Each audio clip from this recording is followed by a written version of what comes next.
লক্ষ্মীর ভাণ্ডারের ভাতা বৃদ্ধি করে 1500 ও 1700 টাকা করার ঘোষণা ঘিরে জেলায় জেলায় দেখা যাচ্ছে উচ্ছ্বাস। এই আবহেই বুধবার পশ্চিম মেদিনীপুর জেলার দাঁতন বিধানসভায় নজরকাড়া কর্মসূচি। দাঁতন 2 ব্লকের তৃণমূল কংগ্রেসের উদ্যোগে সাবড়া দক্ষিণ বুথে আয়োজিত হল ধন্যবাদ মিছিল ও পথসভা। প্রায় 1000 মহিলার অংশগ্রহণে রাস্তা জুড়ে ছিল স্লোগান, ছিল উৎসাহ, ছিল সমর্থনের বার্তা।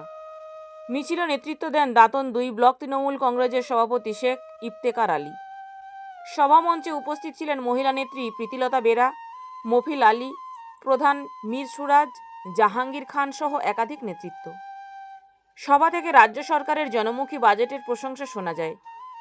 একই সঙ্গে বিজেপিকে কটাক্ষ করতেও ছাড়েননি বক্তারা।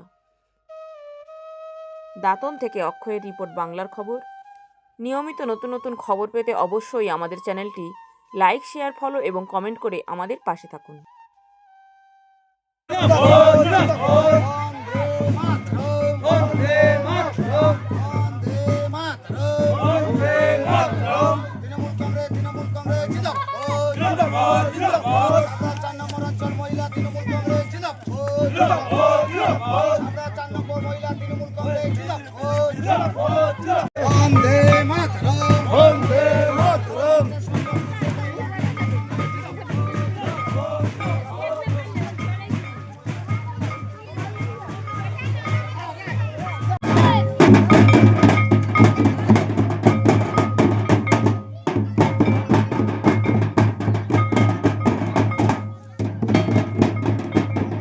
নীলু সবাই সামনে আসা, চলে আসার জন্য বরণ করতে হবে।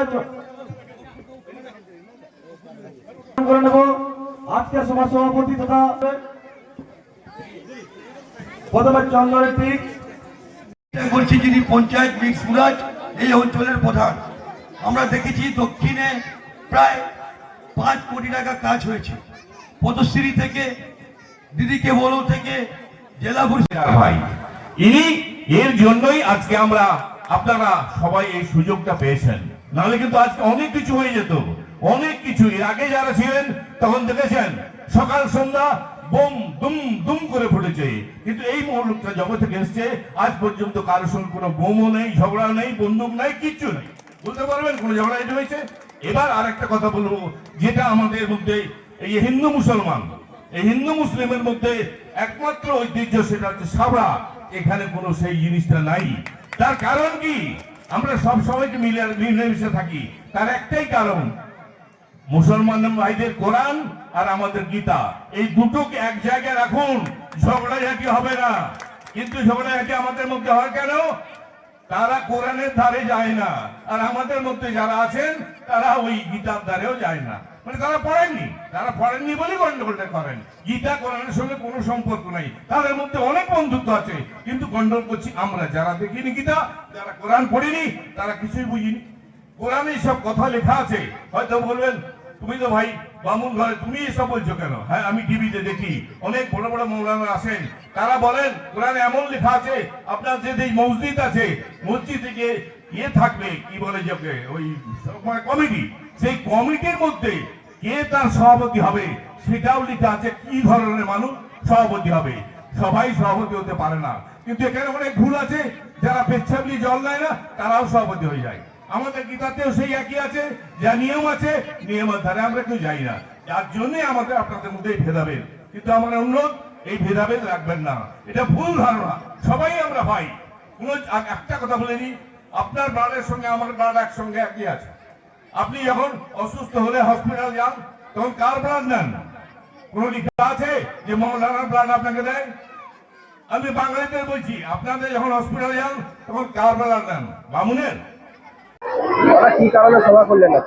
না, সভা মানে দেখুন, আমি এখন আছি সাবড়া 50 নম্বর বুথ, দক্ষিণ পার্টি। এই পার্ট প্রায় 1500 উপরে ভোটার আছে আমাদের।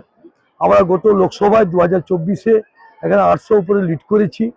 এই বুথে 200 উপরে বাংলা আবাস বাড়ি পেয়েছে। মাননীয় মুখ্যমন্ত্রীকে ধন্যবাদ জানাই। এবং লক্ষ্মী ভাণ্ডার তফসিল জাতি উপজাতিদের 1200 থেকে 1700 করেছেন, এবং জেনারেলদের 1000 থেকে 1500। তাই ওনারা দিদিকে শুভেচ্ছা দিয়েছেন এবং প্রণাম জানিয়েছেন। তাই একটা মিছিল করেছে এবং ছোট করে একটি পথসভা। আজকে একটি বুথে যা মহিলাদের ভিড়ে হাজারখানি মহিলা আছে, তাহলে ভাবুন বিজেপি 2026-এ বাংলা জুড়ে কি অবস্থা হবে। দাঁড়িয়ে আছি দক্ষিণ 50 নম্বর বুথ। এই বুথে যিনি পঞ্চায়েত এবং এলাকার প্রধান এবং যিনি বুথ সভাপতি জাহাঙ্গীর খান নেতৃত্বে, তার টিমের নেতৃত্বে আমাদের বাবু আছেন, খুব বসিয়ার নেতা, দীর্ঘদিন দলটা করেছে।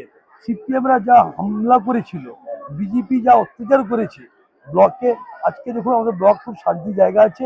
এবং দায়িত্ব নিয়ে বলছি, যুবসাথী যে প্রকল্পটা মাননীয় মুখ্যমন্ত্রী মমতা বন্দ্যোপাধ্যায় করে দিয়েছেন, অনেকে অনেক বলছে, বললে কি হলো, আমিও দেখছি ছেলে মেয়েরা ভাই বোনরা সুন্দর করে লাইনে দাঁড়িয়ে ফর্ম ফিল আপ করছে এবং তারা খুশি। আগামী দিন যেটা অভিষেক বন্দ্যোপাধ্যায় বলেছেন 230 কেন, আমরা যা মানুষের জন উৎসাহ দেখছি 250 পার, আবার চতুর্থবারের মুখ্যমন্ত্রী হবে বাংলার মুখ্যমন্ত্রী মমতা বন্দ্যোপাধ্যায়। কি পারবো তো নাকি 26 সালে মমতা বন্দ্যোপাধ্যায়কে চতুর্থবারের মুখ্যমন্ত্রী করবো তো নাকি আমরা বাংলার মায়েরা মেয়েরা? আজকে সাবড়ার এমন একটি বুথে আমরা মিটিং করছি যেখানে সর্বধর্মের সমন্বয় ঘটেছে। হিন্দু, মুসলিম এবং আমাদের সঙ্গে আদিবাসী ভাইয়েরাও নৃত্য পরিবেশন করেছিলেন। সবাই আমরা একাকার হয়ে গেছি। এটাই হচ্ছে বাংলার ঐতিহ্য, তাই তো? এখানে আমাদের মধ্যে কোনো বিভাজন নেই। পাশের মঞ্চে একই চেয়ারে, কাছেই চেয়ারে হিন্দু মা বসেছেন, আবার পাশের চেয়ারে আমার মুসলিম মায়েরা বসেছেন। আমাদের মধ্যে কোনো ভেদাভেদ নেই, তাই তো? দেখুন, আমাদের উদ্দেশ্য হচ্ছে একটাই। আজকে আমি একটু কথা বলি, আমাদের সবার যখন তৃষ্ণা পায় আমরা কিন্তু জল পান করি তো? পুকুরের 3টে ঘাট রয়েছে, একটা ঘাটে আজকে আমরা সাবড়া মানে আমাদের প্রধানের বুথে আমরা সবাই সমবেত হয়েছি। মহিলারাই আমাদের আজকে মমতা বন্দ্যোপাধ্যায়কে সম্বর্ধনা জ্ঞাপনের উদ্দেশ্যেই তারা কিন্তু উপস্থিত হয়েছেন। আজকে লক্ষ্মীর ভান্ডারের যে মানে 1000 টাকা থেকে যে 1500 এবং 1200 থেকে যে 1700 টাকা দিদি করে দিয়েছেন, এবং আজ বাজেট ঘোষণা হওয়ার পরের দিনই কিন্তু সবার অ্যাকাউন্টে টাকা ঢুকে গেছে, তাতে মহিলারা ভীষণ খুশি। তাই ধন্যবাদ জ্ঞাপনের উদ্দেশ্যেই তারা আজকে এখানে জমায়েত হয়েছেন এবং মিছিল করেছেন। প্রত্যেকটা মানুষকে তারা জানিয়েছেন যে আগামী দিনে মমতা বন্দ্যোপাধ্যায়ের হাত শক্ত করার জন্য মহিলারাই যথেষ্ট। তাই বিজেপিকে যোগ্য জবাব দেওয়ার জন্যই আজকের এই জনসভা। প্রভাব তো অলরেডি পড়ে গেছে। মমতা বন্দ্যোপাধ্যায় যবে থেকে ঘোষণা করেছেন, আমরা 21-এর নির্বাচনেও দেখেছি, তখন কিন্তু মমতা বন্দ্যোপাধ্যায় কারোর অ্যাকাউন্টে 1 টাকা ঢোকাননি। তিনি শুধু বলেছিলেন আমি ক্ষমতায় আসলে তিনি লক্ষ্মীর ভান্ডার দেবেন। তাতেই মায়েরা যেভাবে উজাড় করে ভোট দিয়ে 21-এর নির্বাচনে মমতা বন্দ্যোপাধ্যায়কে জিতিয়েছে, এবারে তো তারা প্রত্যক্ষ ফল হাতে নাতে পেয়েছে। সুতরাং ভোটে তো এর ব্যাপক ফল হবে। মায়েরা নির্বিঘ্নে মমতা বন্দ্যোপাধ্যায়কে চতুর্থবারে মুখ্যমন্ত্রী করাবে।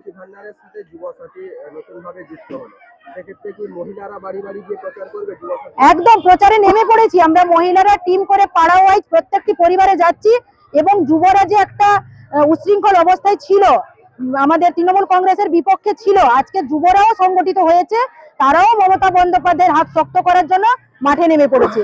এবং আজকে আমরা খণ্ডরুইতে এবং আমাদের বিডিও অফিসে যে 2টো ক্যাম্প হচ্ছে, তাতেও আমরা দেখেছি প্রচুর যুবর ভিড়। যুবরা লাইন ধরে ক্যাম্পে দাঁড়িয়ে তাদের ফর্ম ফিল আপ করছে। আগামী দিনে তারাও উৎসাহী।